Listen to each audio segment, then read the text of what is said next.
Hello दोस्तों, कैसे हैं आप सब। स्वागत है आप सभी का कॉमिक वर्ल्ड चैनल पर। तो चलिए दोस्तों, शुरू करते हैं राज कॉमिक्स में परमाणु सीरीज़ का अगला कॉमिक विशेषांक, परमाणु और कौन, जो कि जुरासिक दिल्ली का अगला भाग है।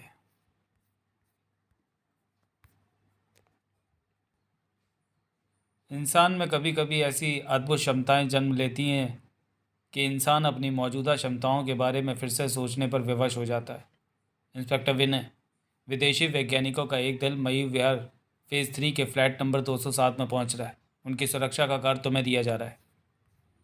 मगर सर, हाँ मैं जानता हूँ तुम पूछोगे कि फ्लैट नंबर 207 में कौन रहता है। वहाँ पर नैना नाम की एक 17 साल की युवती रहती है। उसकी आंखों में अद्भुत क्षमताओं का पता लगते ही वैज्ञानिक दल वहाँ पहुँच रहा है। ठीक है सर, मैं वहाँ पहुँचता हूँ। क्षमताएं अद्भुत थी। आपको अपनी इस क्षमता का पता कब चला? मेरा भाई सीढ़ियों से गिर गया था। जब उसका दर्द बढ़ता गया तो मैंने उसके उस हिस्से को अपनी नज़रों से टटोलना शुरू किया। मुझे लगा मेरी आंखें उसकी त्वचा के नीचे मसल्स की परत के पार जाकर उसकी हड्डियों तक को देख पा रही हैं। मुझे उसकी पिंडली के बाद हड्डी में क्रैक साफ दिखाई पड़ रहा था। मैंने डॉक्टरों को फ्रैक्चर की सही स्थिति के बारे में बताया, मगर उन्होंने मेरी बात को हंसी में उड़ाकर जब एक्सरे किया तो फ्रैक्चर को एन उसी जगह पर पाकर वह हैरान हो उठे, और साथ ही मैं भी। उसके बाद मैंने अपनी क्षमताओं का पता लगाना शुरू किया। यहाँ तक कि एक मैगजीन में एक हीरोइन के एक्सीडेंट के बाद उसकी तस्वीर देखकर ही मैंने ये अनुमान लगा लिया कि उसके कंधे पर फ्रैक्चर है, और बाद में पता करने पर उसको वहीं पर फ्रैक्चर पाया गया। अगर किसी का फ्रैक्चर ठीक भी हो चुका हो तो मैं उस स्थान के बारे में भी बता सकती हूँ। Very strange. हम में से किसी एक को फ्रैक्चर हुआ था?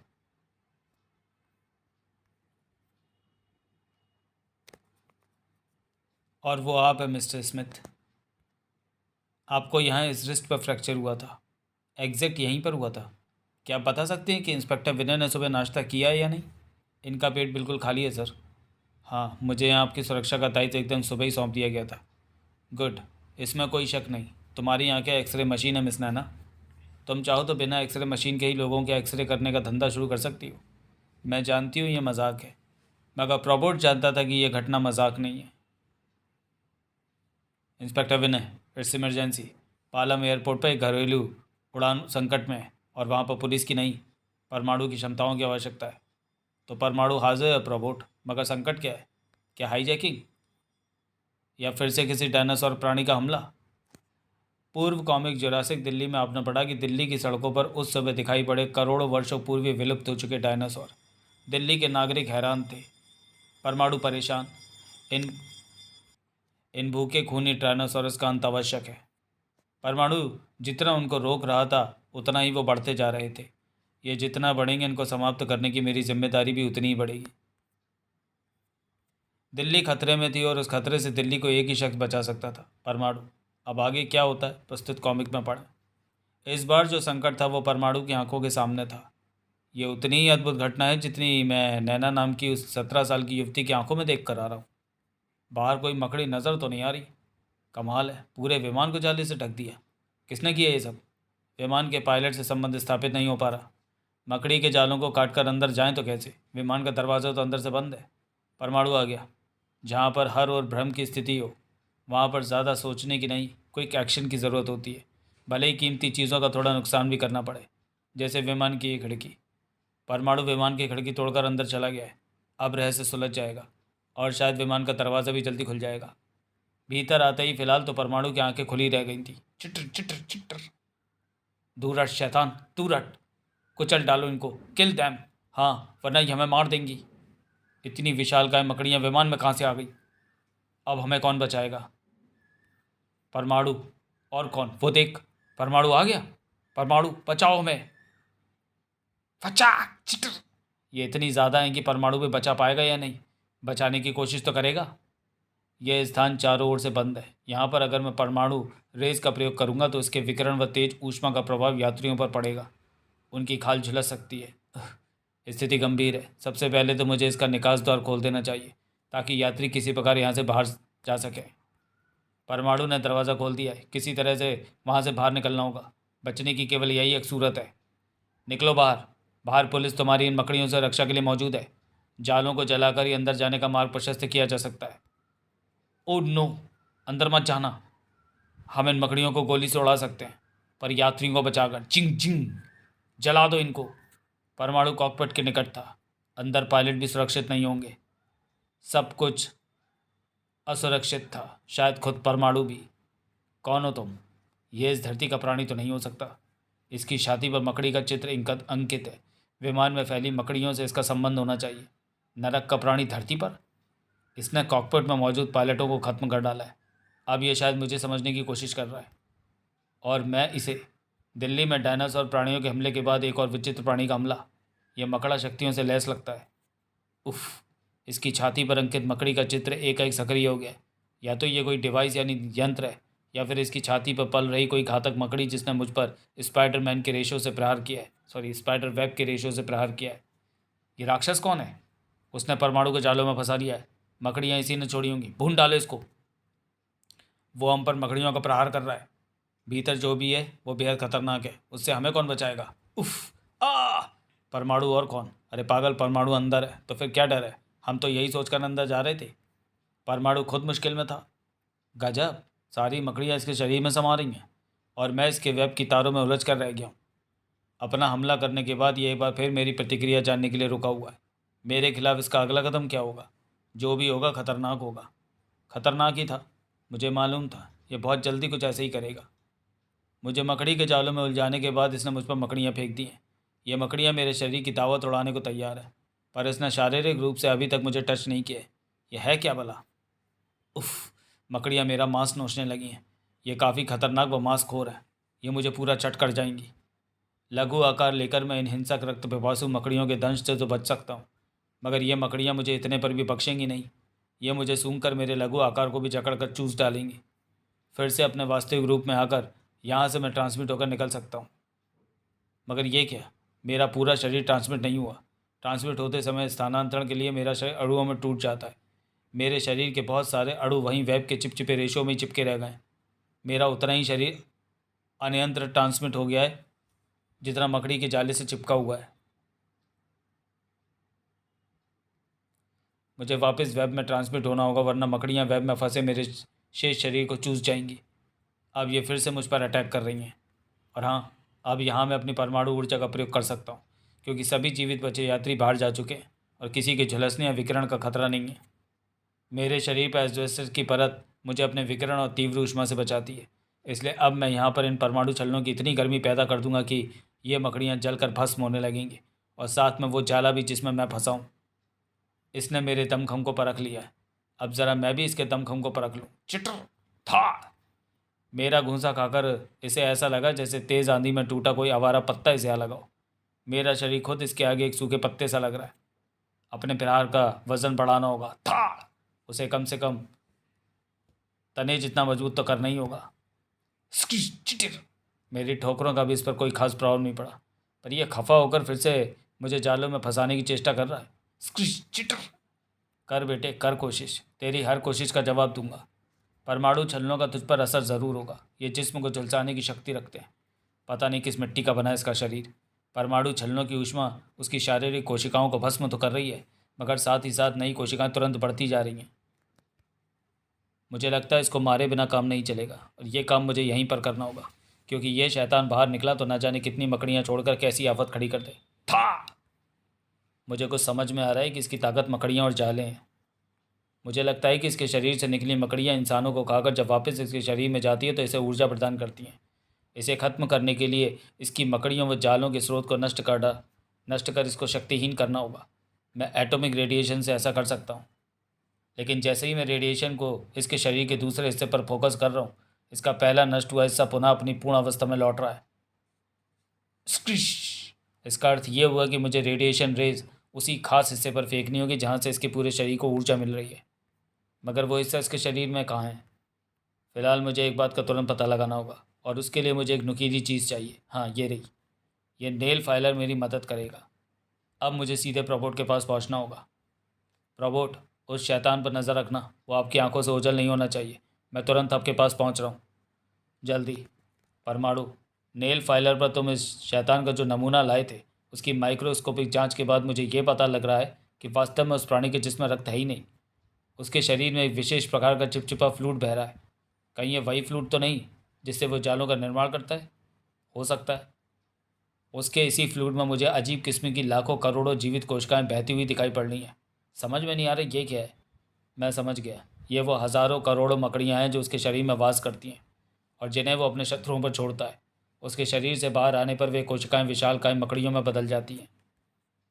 मुझे इस फ्लूइड के फ्लो को रोकना होगा और ऐसा तभी हो सकता है जब उसके शरीर के भीतरी अंगों की पूरी जानकारी मुझे हो। भीतरी जानकारी के लिए मुझे तुरंत एक एक्सरे मशीन की ज़रूरत है। प्रबोट, एक्सरे मशीन वो कहाँ से लाओगे? और लाओगे तो एक्सरे फिल्म पर उसका एक्सरे उतारते उतारते कहीं वो तुम्हारी तस्वीर ही ना उतार दे। दीवार पर टांग कर माला चढ़ाने के लिए उधर मयूर विहार की तरफ कहाँ जा रहे हो?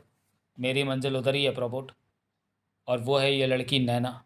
वाह परमाणु, मैं आपकी लड़की को किडनैप नहीं कर रहा हूँ। मानवता की रक्षा के लिए मुझे इसकी क्षमताओं की आवश्यकता है। इसकी सुरक्षा की पूर्णतः जिम्मेदारी मुझ पर है। वाह, मैंने कभी सोचा भी ना था कि मैं एक दिन ऐसे उड़ूंगी, और मैंने भी नहीं सोचा था कि मेरी एक इतनी बड़ी प्रॉब्लम इतनी आसानी से सॉल्व होगी। शायद कुदरत ने तुम्हारी क्षमताओं को मेरी मदद के लिए विकसित किया। मैं केवल 3 मिनट के लिए यहाँ से गायब रहा। परमाणु, वो शैतान लॉबी से निकलकर एयरपोर्ट लॉबी में चला गया था।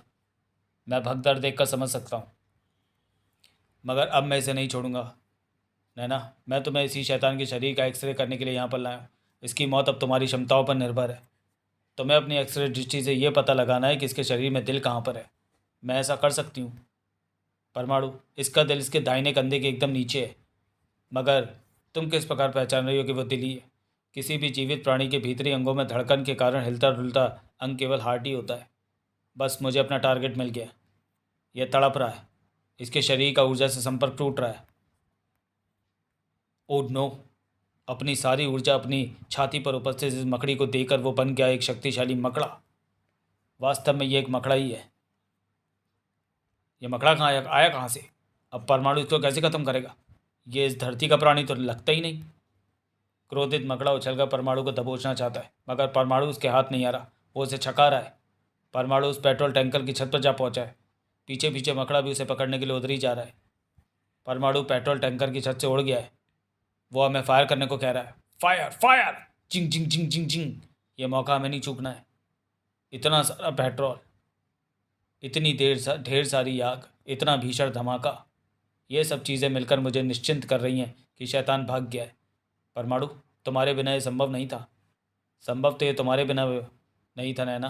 तुम्हारी एक्सरे विज़न ने ही मुझे बताया मकड़े की मौत का हाल दिल, जिससे उसकी शक्ति दुर्बल हुई तो बौखलाकर वो अपनी पूरी शक्ति समेट कर बन गया मकड़ा और मारा गया।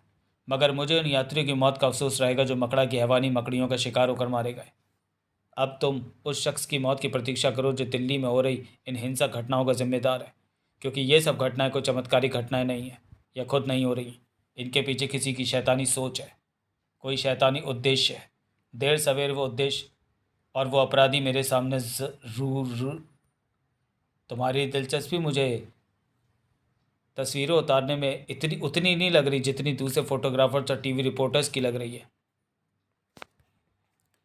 मेरा शक सही निकला था। उफ, मुझ तुमसे सवाल जवाब यहाँ सबके सामने नहीं करूँगा। उफ, हमारी मुलाकात के लिए ऊंची इमारत एकदम ठीक जगह है, मगर मेरी कौन सुनेगा?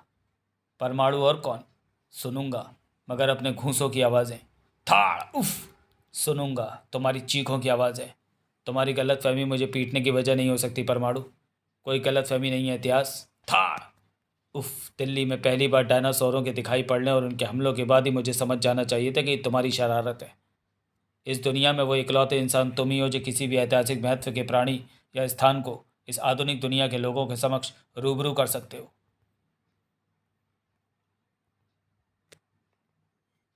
हाँ लेकिन उफ, मैं जानता हूँ तुम्हारा मकसद सिर्फ परमाणु को परेशान करना है, लेकिन मेरे साथ साथ पूरी दिल्ली भी तुम्हारी हिंसक हरकतों से परेशान हुई है। जो गई है उन कई उन कई जानों के जिम्मेदार व हत्यारे तुम हो। नहीं हूँ, सिर्फ तुम। नहीं हूँ। तुम सुनना क्यों नहीं चाहते? क्योंकि जो हुआ है उसको देख चुका हूँ, और जो इस समय हो रहा है उसे नज़रअंदाज कर रहे हो। हाँ, जो इस इतिहास के साथ हो रहा है उसे तुम बेशक नज़रअंदाज कर रहे हो। क्या तुम कभी कल्पना कर सकते हो कि तुम कुत्ते की तरह इतिहास को पीटते रहो, इतिहास पालतू कुत्ते की तरह तुमसे चुपचाप पिटता रहे? ऐसा कभी नहीं हो सकता परमाणु। यदि इतिहास चाहे तो ऐसा कभी नहीं हो सकता।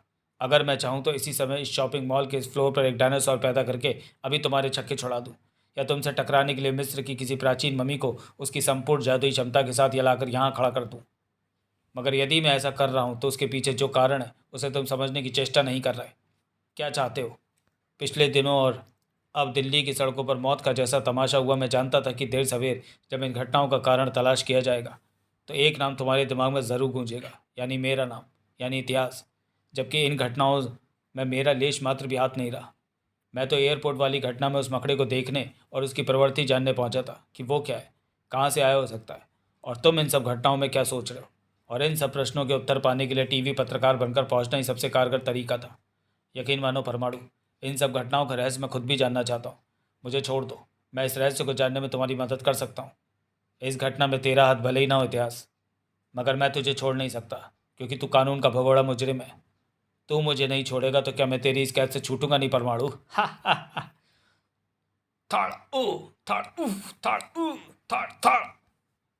कब से परमाणु को पीटने की इच्छा थी, आज पूरी हुई। हाँ, भले ही अभी एक ठोकर मारी है, और जैसे एक मारी है और मारते हैं। ये उड़ना जानता है इसलिए तो बच जाता है। देखना, अभी भी उड़कर भागेगा। ये तो जगलिंग कर रहा है। बेचारा घबरा गया होगा कि 5-5 से कैसे लड़ेगा। परमाणु, दम है तो उड़ मत जाइयो। थड़ थड़ थड़ थड़ थड़। परमाणु उड़ेगा नहीं, थड़ थड़ थड़ थड़ थड़ उड़ाएगा। और तू इनका सरदार कहाँ चला इतिहास? स्केटबोर्ड पर ही पड़ा था इतिहास का पाँव। ओह! स्केटबोर्ड की स्पीड और भी बढ़ गई थी। इसमें तो ब्रेक भी नहीं है, इसको कैसे रोकूं?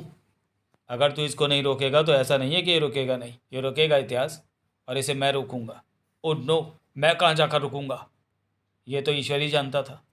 आया भी तोड़कर, जा भी रहा है तोड़कर। जब रुकूंगा तब भी कुछ टूटेगा, मेरी हड्डियाँ। यदि मैंने उसे नहीं रोका तो इतिहास अब वाकई इतिहास बन जाएगा। परमाणु इतिहास को गिरने से बचाने के लिए अपनी ओर से बड़ी तेजी के साथ नीचे को उड़ा था, मगर कोई परमाणु से टकराया। उफ, ये क्या हुआ? धड़ाक! कोई मुझसे टकराया या मैं किसी के रास्ते में आ गया? पर वो टकराने से पहले मुझे दिखा क्यों नहीं? क्या कोई तूफान गुजरा मुझसे टकरा कर? उसकी भीषण टक्कर ने मेरी उड़ान को अनियंत्रित कर दिया है। उफ, मैं खुद को नियंत्रित नहीं कर पा रहा हूँ। परमाणु का शरीर जोरदार धमाके के साथ उस दीवार से टकराया। यह टक्कर भीषण है। उह! परमाणु का मस्तिष्क कुछ पलों के लिए अंधेरे में खो गया था। ये कौन है? परमाणु और कौन? ये अपना परमाणु ही है। उफ! हाँ, वंडरमैन परमाणु। परमाणु, क्या हुआ तुम्हें? परमाणु, पर ये कुछ बोल नहीं रहा, ये बेहोश है। एक एनिमेशन फिल्म में एक बार मैंने देखा था कि सुपर हीरो ने जो उड़ान यंत्र पहने होते हैं उनमें विलेन खराबी उत्पन्न कर देता है, और सुपर हीरो अपनी उड़ान को संभाल नहीं पाता और ऐसे ही जाकर गिरता है। तब हमारे जैसे ही 2 इंटेलिजेंट बच्चे उसके यंत्र को ठीक करके उसकी मदद करते हैं। परमाणु हमारा सुपर हीरो है, ये भी उड़ता है। लगता है इसके साथ भी ऐसा ही हुआ है। फिर तो विलेन इसके पीछे लगा होगा। फिर तो इसके भी उड़ान यंत्रों में खराबी हुई होगी। उड़ान यंत्र यहाँ पाँव के पास कहीं पर होंगे। क्या तुम उन्हें ठीक कर सकते हो? कोशिश करके देखने में क्या हर्ज है? हमने अपनी रिमोट वाली टॉय कार भी तो ठीक की थी। ओ यस, ये देखो, ये रहे परमाणु को आकाश में उड़ाने वाले रॉकेट यंत्र। वाह, हम इन्हें ठीक करके परमाणु को सरप्राइज़ देंगे। मगर पहले परमाणु को उसके जूते वापस पहना दो। कहीं परमाणु को होश आ गया तो वो अपने शूज़ उतरे देखकर गुस्सा ना करे। चलो, अब इससे पहले कि परमाणु को होश आ जाए या वो विलेन ही यहाँ पहुँचे, हम उसके रॉकेट यंत्रों की खराबी दूर कर दें। हाँ चलो जल्दी। उफ! Oh no! उस अज्ञात चीज़ से टकराकर मैं दीवार तोड़ता हुआ यहाँ गिरा। मगर शायद फ्लैट में इस वक्त कोई नहीं है। मुझे यहाँ से जाना चाहिए। उड़ान भरने के लिए परमाणु ने ली एक ऊंची जंप। मगर वो चीज़ थी क्या जिससे मैं टकराया? इतिहास भी अब तक भाग चुका होगा। और ये क्या, मैं उड़ा क्यों नहीं? मेरे रॉकेट सक्रिय नहीं हुए। मैं परखटे पंछी के समान नीचे ठोस धरातल की तरफ गिर रहा हूँ। पृथ्वी की गुरुत्वाकर्षण शक्ति मुझे बड़ी तेज़ी से अपनी ओर खींच रही है, मगर रॉकेट सक्रिय क्यों नहीं हुए? रोबोट की चीखें परमाणु के कानों से टकराई। परमाणु, ये क्या पागलपन है? अपने आप को संभालो, तुम मौत की तरफ बढ़ रहे हो।